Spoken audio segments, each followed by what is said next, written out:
Topic है आज कि अपवर्तन के नियम, लॉस ऑफ रिफ्रैक्शन।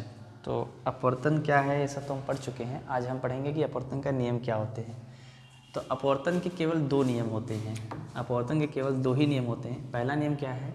आपतित किरण, अपवर्तित किरण तथा आपतन बिंदु पर अभिलंब या खींचा गया अभिलंब, तीनों एक ही तल में होते हैं। दूसरा नियम क्या है? आपतन कोण की ज्या, यानी ज्या को कहते हैं इंग्लिश में साइन, अपवर्तन कोण की ज्या का अनुपात क्या होता है? नियतांक होता है। सिर्फ ये दो नियम हैं। तो प्रकाश के अपवर्तन के केवल मुख्य रूप से दो ही नियम होते हैं।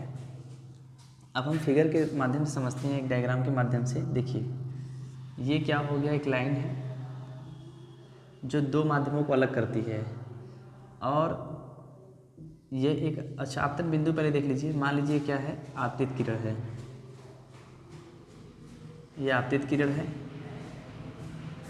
जो पहले माध्यम से दूसरे माध्यम में जाती है, यानी अपवर्तन से पहले वाली किरण आपतित किरण। और पहला मैं मान लूँ वायु, दूसरा मैं मान लूँ माध्यम कांच। कांच यानी एयर एंड ग्लास। ये एयर है, ये ग्लास है। जैसे दूसरे माध्यम में प्रवेश करती है तो अभिलंब की ओर क्या होती है? झुक जाती है। तो अभिलंब बना देते हैं हम यहाँ पे एक। तो बीच में जो है ये लाइन, ये अभिलंब है, और ये एक पॉइंट है, ये एक बिंदु आप देख रहे हैं। तो ये आपतित किरण है आपकी, यहाँ पे आई, जैसे दूसरे माध्यम में गई, यानी वायु से, पहला माध्यम वायु था, दूसरा कांच था। तो वायु में इसकी चाल कुछ और थी, जैसे यानी आप तो जानते हैं कितना होता है, 3 × 10⁸। जैसे दूसरे माध्यम में आई यानी कांच में, तो इसके चाल में कमी हो गई। तो कांच में प्रकाश की चाल होती है 2 × 10⁸। तो चाल में कमी से क्या होगी? ये जो है किरण जो है अपने मार्ग से विचलित हो गई, यानी इसको ऐसे जाना चाहिए था सीधे, लेकिन ऐसे जाके ना ये मुड़ गई। और मुड़ी क्यों? क्योंकि नियम हम जानते हैं कि विरल से संगम जाती है तो विलंब की ओर झुक जाती है। तो आपतित किरण और जहाँ से अपवर्तित किरण हुई, यानी जहाँ से अपवर्तन हुआ है, तो उस बिंदु को हम क्या कहते हैं? आपतन बिंदु कहते हैं। क्या कहते हैं? आपतन बिंदु। तो देखिए, आपतित किरण यानी ये किरण हो गई आपतित किरण। आपतित किरण अपवर्तन से पहले वाली आपको पढ़ाया भी गया है। और तथा अपवर्तित किरण, ये वाली नीचे वाली जो किरण है, ये क्या है? जहाँ से अपवर्तन हुआ है, नहीं अपवर्तन के बाद जो हुआ है, इसी किरण का नाम हो गया अपवर्तित। किरण वही है, लेकिन अपवर्तन की वजह से, यानी इसको कहते हैं अपवर्तित किरण। अपवर्तित किरण, अपवर्तित किरण। और ये जो पॉइंट है, इस बिंदु को क्या कहते हैं? मैं यहाँ लिख रहा हूँ आपतन बिंदु। आपतन बिंदु, ठीक। आपतित किरण, अपवर्तित किरण, आपतन बिंदु पर खींचा गया लंब या अभिलंब, ये तीनों क्या है? एक ही तल में होते हैं। देख रहे हैं ना, ये और ये तीनों एक ही जगह पे है कि नहीं? ये देखिए आपतित किरण, ये अपवर्तित किरण, और बीच में ये जो लाइन है अभिलंब, तीनों एक ही तल में, यानी एक ही जगह पे। तो पहला नियम ये होना चाहिए, ये कहता है, यानी यही नियम है, फिक्स है। दूसरा नियम क्या है? आपतन कोण की ज्या। आपतित किरण और अभिलंब के बीच बना कोण क्या होता है? आपतन कोण, जिसको हम आई से प्रदर्शित करते हैं या दर्शाते हैं। दूसरा क्या है?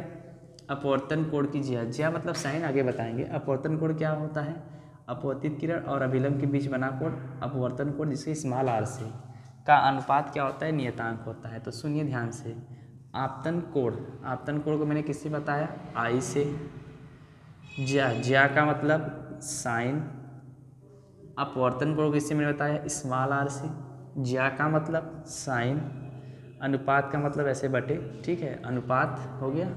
अनुपात क्या होता है? नियतांक होता है, यानी बराबर नियतांक, कांस्टेंट नियतांक। ये क्या है? दूसरा नियम है। और ये नियतांक क्या होता है ये भी समझ लीजिए। नियतांक का मतलब कि पहले माध्यम के सापेक्ष, यानी पहले माध्यम के सापेक्ष दूसरे माध्यम का अपवर्तनांक। यहाँ पे समझिए, पहले माध्यम यानी वायु के सापेक्ष कांच का अपवर्तनांक क्या होगा? वही क्या होता है? नियतांक होता है, जिसे हम साइन आई बटा साइन आर बराबर, नियतांक को हम म्यू से भी प्रदर्शित कर सकते हैं। इसको म्यू कहते हैं, या स्मॉल एन से प्रदर्शित करते हैं नियतांक को, ठीक है। नियतांक का मतलब क्या हुआ कि पहले माध्यम के सापेक्ष दूसरे माध्यम का अपवर्तनांक कितना है? ये नियतांक है, ठीक। इसी को नियतांक, इसको म्यू या एन से प्रदर्शित भी करते हैं, दर्शाते हैं। उसके बाद ये जो दूसरा नियम है, सेकेंड लॉ जो है अपवर्तन का, इसी को हम क्या कहते हैं? इसी नियम को साइन आई बटे साइन आर बराबर नियतांक, यानी कांस्टेंट को हम क्या कहते हैं? स्नेल का नियम भी कहते हैं। स्नेल का नियम। जब आपसे पूछा जाए स्नेल का नियम क्या है? नियम, स्नेल का नियम भी कहते हैं। तो आप बताएंगे साइन आई बटे साइन आई बराबर नियतांक, जिसे हम क्या कहते हैं स्नेल का नियम। या तो आप कह सकते हैं आपतन कोण की ज्या, अपवर्तन कोण की ज्या का अनुपात नियतांक होता है, और इसी नियम को स्नेल का नियम भी कहते हैं। जब आपसे स्नेल का नियम पूछा जाए तो आप पूरा नहीं बताएंगे, सिर्फ दूसरा बताएंगे, ठीक है। तो क्लियर हो गया स्नेल का नियम यानी स्नेल्स लॉ। आपसे जब पूछा जाए तो आप बस इतना ही बताइएगा। तो आज हमने समझा कि प्रकाश के अपवर्तन के केवल दो नियम होते हैं, आपतित किरण, अपवर्तित किरण तथा आपतन बिंदु। ये बिंदु है जो कि इन दोनों को बिंदु क्या है, जो आपतित किरण अपवर्तित किरण को अलग कर दिया। तो इस बिंदु पे खींचा गया अभिलंब, तीनों एक ही तल में होते हैं। देखिए तीनों एक ही बिंदु पे एक ही लाइन में है, एक ही पोर्शन में, ठीक है। और दूसरा नियम क्या होता है कि आपतन कोण और अपवर्तन कोण की जो ज्या होती है, आपतन कोण आई, ठीक है, आपतन कोण की ज्या, ज्या मतलब साइन, अपवर्तन कोण मतलब आर, ज्या मतलब साइन, अनुपात मतलब बटे क्या होता है नियतांक। और इस नियतांक का मतलब होता है कि पहले माध्यम के सापेक्ष, वायु के सापेक्ष, जैसे कांच का कितना अपवर्तनांक होगा, तो वही क्या होता है नियतांक। और इस नियतांक को हम म्यू से प्रदर्शित करते हैं, म्यू, इसको म्यू पर कहते हैं, जो ऐसे बना है म्यू, या स्मॉल एन से प्रदर्शित करते हैं, ठीक। Thank you.